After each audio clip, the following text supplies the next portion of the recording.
रूप को, तुरंत भगवान के रूप को आंखों में आग मिलना, चरण में चेहरा मिलाना नहीं करना चाहिए इसे बोलते हैं। तो पहला चरण में दर्शन करना चाहिए। जब भी हम लोग प्रणाम करते हैं भगवान को तो क्या बोलना चाहिए? ए कृष्णा करुणा सिंधु दीनबंधु जगतपते गोपेश गोपीतटांतर राधा कांत नमस्ते तप्त कांचना गौरांगी राधे वृंदावनेश्वरी शबानु सुते देवी प्रणमामि हरिप्रिय। भगवान को ऐसे दंडोत प्रणाम करना चाहिए, प्रार्थना बोल के दंडोत प्रणाम करना चाहिए। उठने के बाद फिर भगवान का चरण दर्शन करना चाहिए। हाँ, जब भी मंदिर में जाते हैं तो पहला हमको क्या करना चाहिए? वंशा कल्पतरुभ्यश्च कृपा सिंधु बे वच पतितानां पावनेभ्यो वैष्णवभ्यो नमो नमः।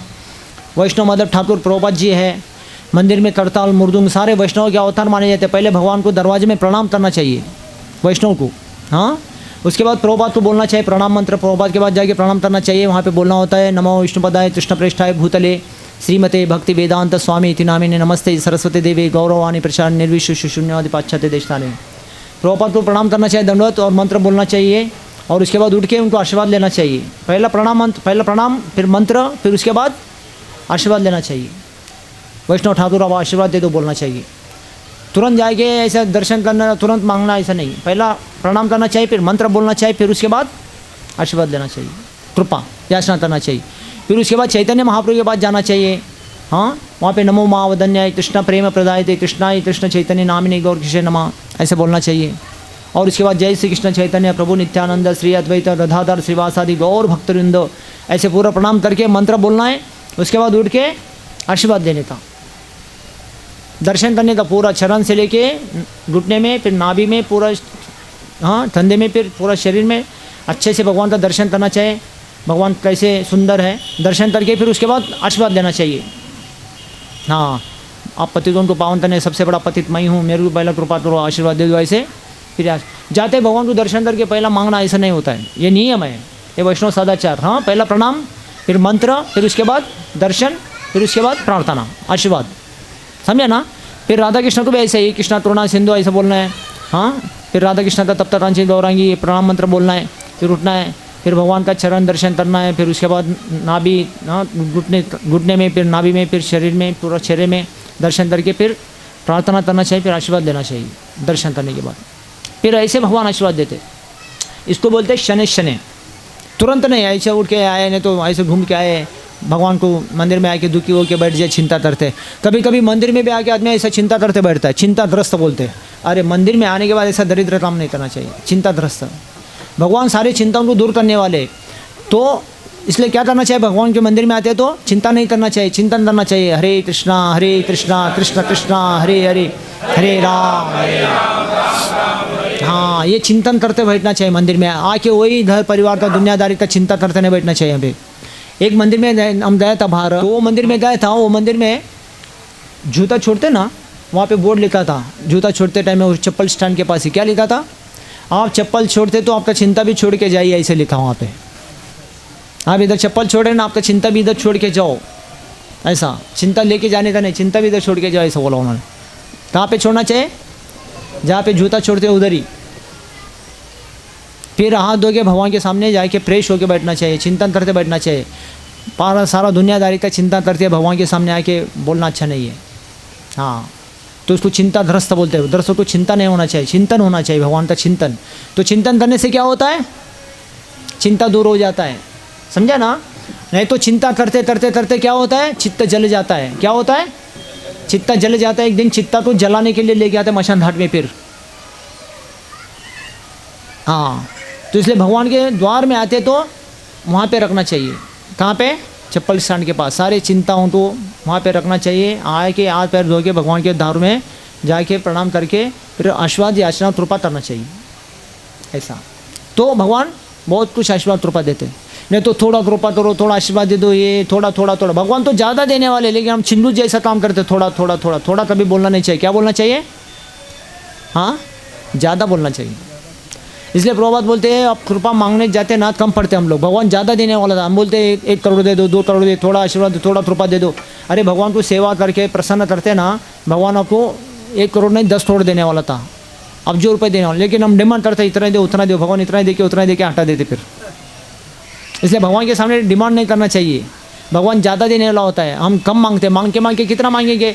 ये झोला भर के लेंगे, ये झोला भर के लेंगे, इधर का झोला भरेंगे, इधर का झोला भरेंगे और थैली लेके आएंगे, ऐसे बैग भर के। अरे भगवान तो पूरा आपको ब्रह्मांड देने वाला था। ध्रुव महाराज तो भगवान ने बोला था ना क्या चाहिए, ध्रुव महाराज ने बोला था अरे मैं जो लेने के लिए आया तो कांच के टुकड़े के जैसा ऐसा बोला। ये दुनिया की सारी चीज़ें क्या है, कांच के टुकड़े से तुलना क्यों किया पता है क्या? अगर कांच का गिलास होता है इधर के नीचे गिर जाता है, टुकड़ा टुकड़ा होता है, उसको जोड़ सकते क्या? बड़े बड़े टुकड़े लेके जोड़ सकते हैं, छोटे छोटे टुकड़े धूम हो जाते, फिर वो ठीक से जॉइंट होता नहीं। तो ये सारे दुनिया की चीज़ें ना इसे टुकड़े टुकड़े होने वाले जैसा है, कभी टूट के फूट के जाने वाले, छोड़ के जाने वाले पता नहीं है, इसके लिए कांच से टुकड़े से तुलना करते ध्रुव महाराज। इस चीज़ को मिलने वाला नहीं है, गुम हो जाने वाला है, समझे ना? तो मैं जो ध्यान करने जो मिलने के पाने के लिए बैठा तो कांच के टुकड़े के समान है। भगवान आके जब दर्शन दिया तो भगवान को क्या बोला है, मैं जो पाने के लिए बैठा तो कांच के टुकड़े के समान है। अभी मेरे को तो हीरा मिल गया, कांच का टुकड़ा लेके क्या करो ऐसा बोला उन्होंने। तो हीरा लेना चाहिए, कांच का टुकड़ा लेना अच्छा है? हीरा चाहिए, है कि नहीं? हीरा क्या करता है, चमकता हुआ। तो उन्होंने बोला आप हीरे के समान है, हीरा मिल गया तो कांच का टुकड़ा लेके क्या करो, अभी मेरे को नहीं चाहिए ऐसा बोला। तो फिर ध्रुव महाराज को भगवान ने पूछा अरे फिर क्यों तपस्या किया, इतना वो कठिन तपस्या क्यों किया? अब कुछ पाने के लिए? हाँ प्रभु पाने के लिए किया था, लेकिन आप मिल गया ना, आपके सामने अभी ये सब दुनिया का चीज़ें क्या है, टुकड़े टुकड़े टुकड़े ऐसा बोला है। तो आप मिल गया ना, बस हो गया। तो क्या चाहिए आपको फिर मेरे से? भगवान को क्या बोला है, भगवान क्या बोला उसको, मेरे से क्या चाहिए? तो ध्रुव महाराज ने क्या बोला भगवान से, आपसे कुछ नहीं चाहिए मेरे को, आप ही चाहिए ऐसा बोला उन्होंने। क्या चाहिए बोला है? हाँ भगवान ने बोला मेरे से क्या चाहिए आपको, तो ध्रुव महाराज ने क्या बोला है, हाँ आप ही चाहिए। अभी देखो किसी के घर के भगवान हो तो क्या होता, फिर उसको सब कुछ मिल गया, सब कुछ उसके पास आ गया, समझा ना? अगर किसी का घर का भगवान हो गया तो उसको क्या कम पड़ेगा बताओ? इसलिए उन्होंने ध्रुव महाराज को भगवान बोला ध्रुव मेरे से क्या चाहते हो? फिर आप बोलते मेरे हीरा से तुलना करते हैं, तो मेरे से क्या चाहिए आपको? तो ध्रुव महाराज ने क्या बोला है, आपसे मेरे को कुछ नहीं चाहिए, आप ही मेरे को चाहिए ऐसा बोला। तो कितना बुद्धिमान है, तो हालांकि 5 साल का बच्चा था। तो भक्ति को सेवा को करके भगवान को खुश करते तो भगवान उसके घर के द्वार के हो जाते, भगवान बिक जाते हैं। इसलिए हमको भगवान को खुश करना चाहिए, भगवान से मांगना नहीं चाहिए। भगवान क्या मांगना चाहिए? भगवान से भगवान को मांग लेना चाहिए। हाँ एक बार ऐसा एक राजा का जन्मदिन था, वो राजा का जन्मदिन था, वो राजा ने सारे सेनापति को भेजा, राजा सेनापति जाओ गाँव गाँव में जाओ, आज मेरा जन्मदिन है, मैं सबको जो चाहिए वो सब दान देने वाला हूँ, सबको बुला के लेके आओ। सेनापति ने सब गांव में जाके आज राजा का जन्मदिन है, सब लोग आइए गांव में, राजा सबको मिलने वाला है। सब लोग आए गांव के लोग, फिर कई ऐसे 1000 लोग आए बाजार से, 1000 लोग आए बाजार से। वो लोग पूछा महाराज हम तो आज बुलाए आपका जन्मदिन, कई लोग हार फूल बिल लेके माला बेला आगे राजा को स्वागत किया। तो राजा ने पूछा प्रजा को, बाज़ार में आए लोगों को, क्या चाहिए आपको? आज आप लोग जो मांगेंगे मैं आपको दान देने के लिए तैयार हूँ। तो कई लोग ने बाज़ार से आए, तो लोग क्या बोला, हमको ऐसे कपड़े चाहिए, मनपसंद कपड़े। तो बाज़ार में जाओ, जो कपड़े चाहिए मेरे नाम से कपड़ा ले लो, बिल मैं भर दूँगा। कई लोगों ने राजा से, कई 1000 लोगों ने मार्केट में जाके कपड़ा खरीद लिया, राजा उसका बिल भर दिया। कई लोगों को राजा ने पूछा आपको क्या चाहिए? कई लोगों ने बोला हमारा हमको 10 किलो सोना चाहिए, 50 किलो सोना चाहिए, जितना चाहिए ले लो मेरा नाम से, मार्केट में जाके बिल मैं भरूँगा। कई लोगों ने ऐसा भी सोना लेके जाए, कई लोगों ने चांदी लेके जाए, कई लोगों ने हीरा, जिनको चाहिए राजा वो सब दान दक्षिणा में सबको दे दिया उस दिन। इतना दिल में खुश था वो। तो सारे लोगों ने ऐसा अलग अलग चीज़ें राजा से मांग के मुँह मांग दांग लेके गया। अंत में एक बुढ़ी माँ आ रही, लास्ट में जो बुढ़ी चल नहीं पाती थी, भीड़ भाड़ में मैं क्यों जाऊँ बोल के लास्ट में गई वो। राजा ने पूछा अरे बुढ़ी माँ अब इतना लेट आए, पहले आना चाहिए था, मैं जितना उनको जो जो चाहिए सब दे दिया, अब सबसे लास्ट में आया, आपको अभी क्या चाहिए बताओ, मैं क्या दे सकता हूँ? मेरे पास ऐसा कुछ देने के लिए आपके पास, मेरे पास ऐसा है कुछ लगता है क्या? आप बताओ, मैं आपको दूँगा, जितना चाहिए सब उनको मैं बांट दिया। अंत में सब पहला आते तो आपको भी मैं कुछ देता था, आप सबसे लास्ट में।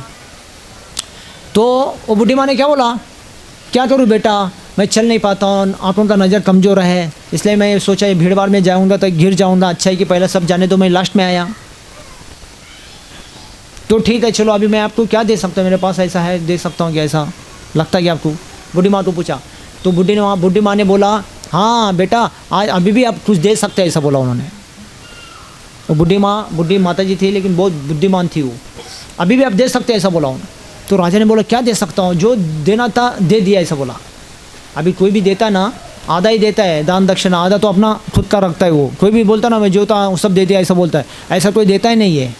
50% देता है, 50% अपने लिए रखता है वो, तभी भी देखो, है कि नहीं। तो वो भी ऐसा बोला जो भी था मैं दे दिया, अभी मेरे पास क्या है, ऐसा बोला। तो भी बुढ़ी ने बोला हाँ अभी भी दे सकते। तो राजा बोला अभी भी दे सकते, तो क्या दे सकता हूँ, हाँ सब कुछ दे दिया। तो बुढ़ी माँ ने बोला राजा आप दे सकते हैं मेरे को, आप पहले वचन दे दो, मैं जो मांगूँ आप देंगे क्या। हाँ बुढ़ी माँ मैं दे दूँगा। तो बुढ़ी माँ राजा से क्या मांगा पता है क्या। हाँ हाँ बुढ़ी माँ ने बोला राजा आपसे मेरे को कुछ नहीं चाहिए, आप ही चाहिए मेरे को, ऐसा बोला उन्होंने। क्या माना, हाँ आपसे मेरे को कुछ नहीं चाहिए, आप ही चाहिए, ऐसा बोला। तो राजा ने फिर क्या किया, वो बुढ़ी माँ को अपने राजमहल में लेके गया और राजमाता बन गई। राजमाता बन गई। राजमाता तो भी क्या कम पड़ेगा, राजा का नाम का जो कुछ है राजमाता के नाम से हो गया वो सब। समझा ना, राजमाता।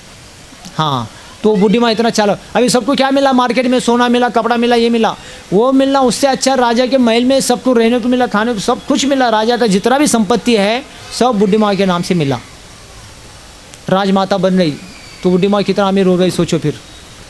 तो राजा भी जो भी देता है तो सब कुछ देता नहीं ना, आधा ही तो देता होगा, आधा तो अपना नाम से रखता है। तो वो सब किसके नाम से हो गया, बुढ़ी माँ के नाम से हो गया।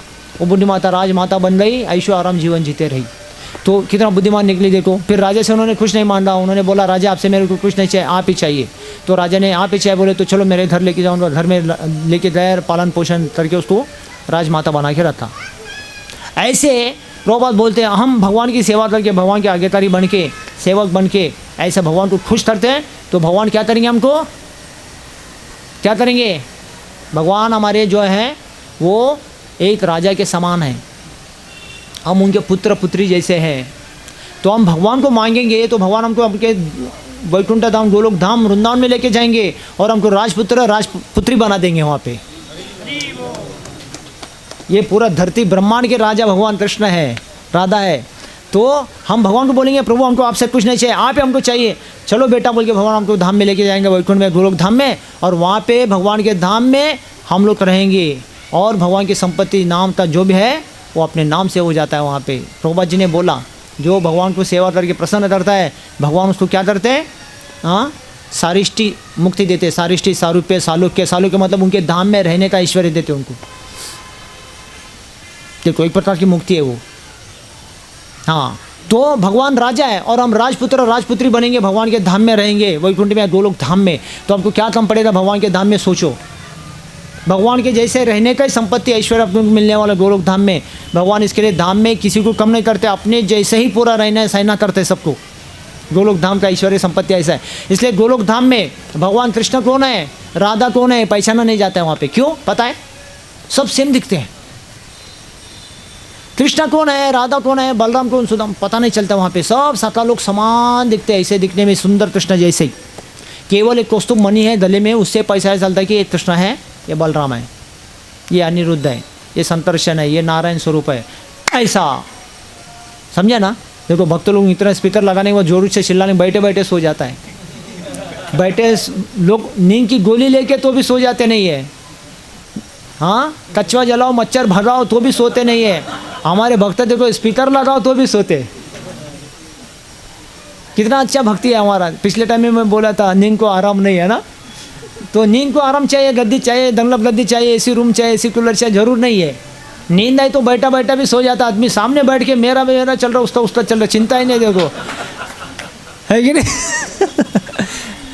लोग सोने के लिए कितना कितना प्लानिंग करते, देखो ये आदमी बैठा बैठा सो रहा है। तो यही भक्ति है, देखो बैठे बैठे सोना सुनना, है ना।